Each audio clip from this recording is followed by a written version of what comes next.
Comment ces filles sont-elles arrivées ici? Pourquoi vivent-elles en situation d'esclavage? Nous retournons à la brigade mondaine de Nice pour en connaître les raisons. Là, Dominique et Christian préparent leur ronde de nuit. Il y a des risques à aller voir les prostituées la nuit? Pas spécialement les prostituées, c'est surtout leur entourage, l'environnement qui est dangereux. Le travail de ces deux inspecteurs, contrôler les identités, recenser les nouvelles venues et surtout accumuler les preuves qui feront tomber les chefs de réseau. À eux deux, c'est 20 ans d'expérience sur le terrain. La nuit est un peu fraîche, risque d'avoir un peu moins de monde que d'habitude. Oui, c'est vrai. Ça, c'est une lueur. Bonjour. Bonsoir. Ça va? Oui? Pas trop? Problème? Non? Tu as le passeport? C'est la police. Cheveux donc longs, bruns, ondulés. Bonsoir. Alors là, vous avez visiblement, c'est une jeune fille qui vient tout juste d'arriver. Ah oui, ouais, elle parle pas un mot de français. On voit qu'elle vient d'être là mise sans aucune expérience. On lui a juste dit à peu près combien il fallait prendre aux clients. Et puis, vraiment, elle comprend absolument rien de ce qu'on lui raconte. Hein. Cette fille-là, elle est un proxénète? Oui, forcément. C'est pas une jeune fille qui est arrivée de la Moldavie comme ça par hasard. Donc, c'est sûr que c'est une jeune fille qui a été amenée par des proxénètes. Une semaine, elle ne devait même pas savoir où était Nice. Alors. Bon, là, une dame âgée, apparemment une malade mentale. Une quinzaine de nouvelles filles débarquent chaque semaine sur les trottoirs de Nice. Certaines arrivent directement ici, d'autres passent par l'Albanie ou l'Italie, parfois par des maisons de dressage tenues par les réseaux. Ah, ne va pas le voir, enfin. C'est de nationalité ukrainienne, hein? Quelle chambre de l'hôtel du... Le numéro 38. Dans ces maisons de dressage, les plus récalcitrantes sont violées et battues.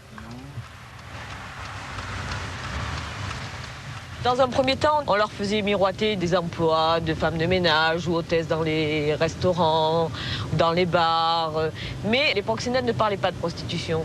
Et maintenant, elles sont recrutées aussi par petites annonces ou dans les boîtes de nuit, mais elles savent pertinemment ce qu'elles viennent faire en France. Mais malgré tout, elles restent obligées, elles sont sous la coupe de quelqu'un. Bien entendu. Bien entendu, elles ont une dette à régler. À partir du moment où elles sont consentantes pour venir en France ou dans d'autres pays pour se prostituer, elles sont sans moyens déjà. Donc elles ont déjà leur voyage à rembourser, les papiers, le visa. Donc elles arrivent ici avec une dette à payer, mais elles ne savent jamais le montant de la dette. Rembourser la créance peut donc durer des mois. Et pas question pour les filles de se rebeller. Quelle chambre? Les proxénètes restés au pays menacent toujours la famille. Pour bien nous faire sentir cette pression des réseaux, Dominique nous fait rencontrer Anna. Elle a 24 ans. Étudiante en Russie, Anna voulait changer de vie. Il y a 2 ans, une de ses amies la met en contact avec un homme. Elle débarque alors sur la Côte d'Azur. Au début, lorsqu'on arrive, on ne peut pas travailler sans proxénète, ici. Non. Pourquoi? Parce que ce n'est pas très facile de trouver une place, ce n'est pas très facile de trouver un logement, ce n'est pas très facile de régler tous les problèmes au début. Le transport, les papiers, l'hôtel, Anna aurait dû rembourser 15 000 francs, le prix de sa liberté. Donc en fait, vous avez donné combien pour être libre? Pendant 3-4 mois, tout. Donc à raison de 6 000 francs par jour pendant 4 mois. Tout. Et tu travailles Si je gagne 2 000 francs, je donne 2 000 francs. Si tu gagnais 8 000, tu donnais 8 000. Voilà. D'accord. Et tu travailles combien de jours par semaine? Tous les jours. 7 jours sur 7? Même avec des règles. Même avec les règles? Au final, sa liberté lui aura coûté 500 000 francs. Cela aurait pu durer longtemps, mais ses proxénètes ont disparu. Aujourd'hui, elle travaille pour elle. Le reste n'est plus qu'un mauvais souvenir. Est-ce qu'ils ont montré de la violence des fois? Oui, la violence physique, pas vers moi, mais moi je suis. Il y a la violence, mais surtout c'était un lavage de cerveau. Dans quel sens? C'était des menaces. Des menaces et la violence. Sur toi, sur ta famille, sur qui? Surtout sur la famille. Oui. Parce que ça fait plus de mal. Oui. Moi, j'ai vu une fille, elle a eu un grand hématome bleu avec du rouge comme ça, mais elle n'a pas voulu m'expliquer d'où ça venu. Moi, je sais que ce n'était pas un client. Je sais. Vous saviez que c'était le proxénète, en fait. Ah oui, oui. On nous a dit que les filles passaient par des maisons de dressage en Italie, c'est vrai ça?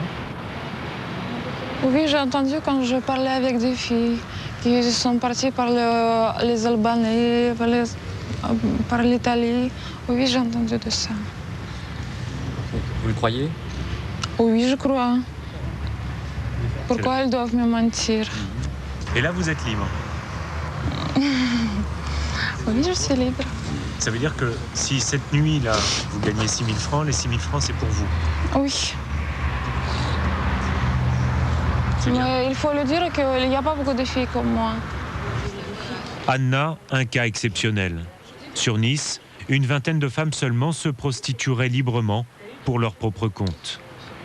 Les réseaux ne lâchent pas comme ça celles qui leur font décrocher chaque année le jackpot. 10 milliards de francs par an, rien que pour la France.